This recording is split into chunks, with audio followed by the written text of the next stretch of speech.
அடிமையாய் கொண்டு வரப்பட்ட யோசேப்பை எகிப்து தேசத்தினுடைய தலைமை பொறுப்பில் ராஜாவுக்கு அடுத்த ஸ்தானத்தில் உயர்த்த கர்த்தராலே ஆயிற்று. ஒரு அடிமையாய் கொண்டு வரப்பட்ட தானியேலை அந்நிய தேசத்தில் பிரதம மந்திரியாக உயர்த்த கர்த்தராலே ஆயிற்று. சரியாக பேச தெரியாத, நாகரிகமாய் பேச தெரியாத மீனவர்களை ஆண்டவர் உருவாக்கி உலகம் முழுவதிலும் எழுப்புதலை கொண்டு வரவும் தேவனுடைய பெரிய திட்டத்தை நிறைவேற்றி முடிக்கவும் பயன்படுத்த கர்த்தர் பலப்படுத்தினார் என்பதை பார்க்கிறோம். அதே ஆண்டவர் சொல்லுகிறார், உன்னை பலப்படுத்தவும் பயன்படுத்தவும் உன்னை ஆசீர்வதிக்கும் என்னுடைய கரத்தினாலே ஆகும். நீங்க பலவீனமுள்ளவளா இருக்கலாம், ஞானம் இல்லாதவளா இருக்கலாம், படிப்பறிவு இல்லாதவளா இருக்கலாம், திறமை இல்லாதவளா இருக்கலாம், பரவாயில்லை.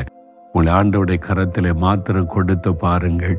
உங்களை பலப்படுத்தி ஞானத்தினால் நிரப்பி உங்களை மேன்மைப்படுத்த கர்த்தராலே ஆகும்.